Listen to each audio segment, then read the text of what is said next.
What is happening in your police stations? You are not doing FIR.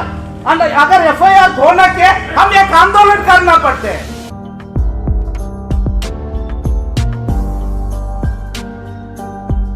अगर हम डर के रुक जाएंगे तो एंड यही होगा कि हिंदू राष्ट्र आ जाएगा, हमारे पास कोई हक नहीं रहेगा। और अगर आप गवर्नमेंट के साथ सहमत नहीं है तो आपको इस देश में जगह नहीं होगा। सच बात ये है कि धर्म और जाति, खास तौर पे जाति की बेड़ी इस देश में पहले से बहुत ज़्यादा मजबूत रही है, कोई पहली बार नहीं है।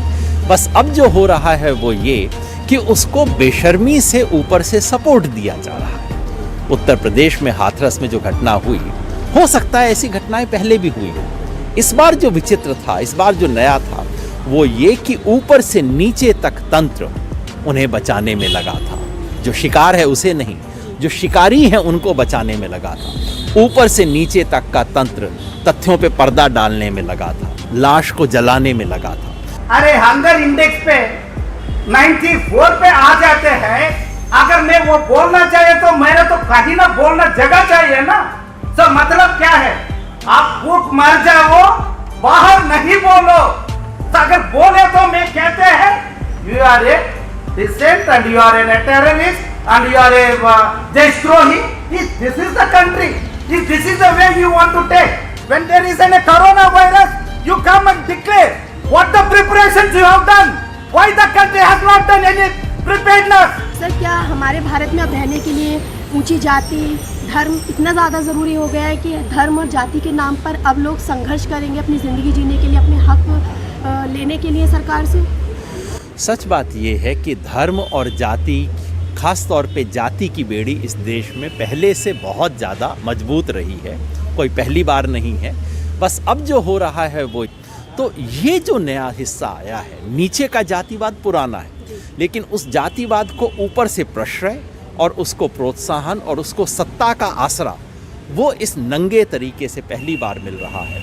और इसलिए आज देश में इसके खिलाफ खड़े होने की ज़रूरत है और मुझे लगता है कि देश में इसके खिलाफ चेतना जाग रही है। हम लोग डिबेट तो बहुत ज़्यादा कर रहे हैं, डेमोक्रेसी, और हम मतलब आप लोग प्रोटेस्ट भी कर रहे हैं, हमें प्रोटेस्ट करने नहीं दिया जा रहा है, आवाज़ उठा रहे हैं, आवाज़ उठाने नहीं दी जा रही है। हर तरह से हमारी आवाज़ बंद करी, चाहे हम स्टूडेंट हैं, चाहे हम जर्नलिस्ट हैं, या हम कोई आला अफसर हैं। तो इसका एंड क्या होगा? इसका एंड क्या होगा ऐसा पूरा तय नहीं है ना, हमें तय करना पड़ेगा। ये बहुत इतिहास में हुआ है। अगर हम डर के रुक जाएंगे तो एंड यही होगा कि हिंदू राष्ट्र आ जाएगा, हमारे पास कोई हक नहीं रहेगा। और अगर आप गवर्नमेंट के साथ सहमत नहीं है तो आपको इस देश में जगह नहीं होगा। और इसीलिए हम लोग लिखते हैं, इसीलिए मैं लिखती हूँ, इसीलिए सड़क पे निकलते हैं, इसीलिए तो 20 साल से हम कह रहे कि ये दिन आने वाला है, आ गया।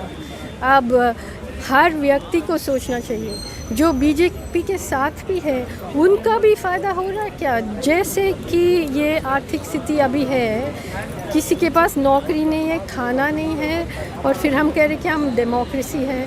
अगर हम अपने ही नुकसान के लिए वोट कर रहे हैं तो क्या कर सकते हैं? सर, मेरा आपसे ये सवाल है कि क्या सर रिलीजन इतना ज़्यादा इम्पॉर्टेंट है कि रिलीजन के बेस पे किसी को भी डिटेन कर लिया जाए, किसी का भी जजमेंट हो जाए?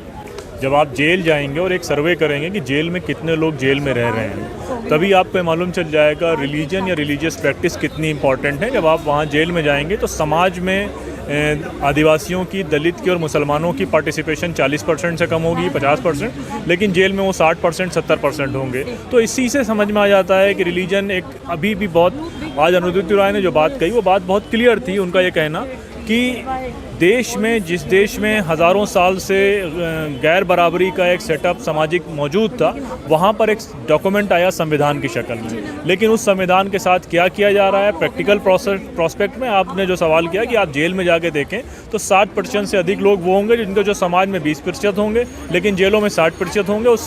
इससे बिल्कुल समझ में आ जाता है कि सिस्टम किस तरह चल रहा है। अगर आपका कानून का खिलाफ बोलना मेरा जिम्मेदारी है। I am a sovereign citizen. I am not a slave to anyone. I have my voice. How much raise I can raise, I will raise. When I raise, you want to count the decibels? That is your business. It is not my business. अगर मेरा गुस्सा है तो मैं ऐसे ही बोलेंगे। अरे धीमे बोलो, धीरे बोलो, you can't control, you can't monitor, and when it is not just one incident, अगर ये समस्या है तो महात्मा बाबा साहब अम्बेडकर ने क्या किया वो भी आप डिसेंट बोलेगा। अगर इंडियन फ्रीडम मूवमेंट क्या चलाया वो भी डिसेंट हो जाएगा। तो मतलब क्या है? What are you doing? You come and say that with whom you are talking? अगर सड़कें खामोश रहीं तो सांसद सो जाती है। हमारे इस लोकतांत्रिक देश में सड़कों को खामोश करने की जी तोड़ कोशिश रोज़ की जा रही है। ये हम रोज़ देख सकते हैं, चाहे वो हाथरस कांड हो, चाहे वो किसान का बिल हो, चाहे वो NTCA हो। हर तरह से जनता को खामोश करने की कोशिश की जा रही है। अपने हक हमें मिलते नहीं हैं, अपने हक जनता को मिल नहीं पा रहे हैं, जनता को छीनने पड़ रहे हैं। और अगर उसी अपने ही हक के लिए अगर आवाज़ वो जनता उठा रही है तो जनता को खामोश करने की कोशिश की जा रही है। यहाँ इस वक्त हम मौजूद हैं प्रेस क्लब ऑफ इंडिया में, जहाँ पर बात हुई हाथरस कांड को लेकर, जहाँ पर बात हुई डेमोक्रेसी को लेकर, जहाँ पर बात हुई फार्मर्स बिल को लेकर। कैमरामैन महविश के साथ अर्श इकबाल।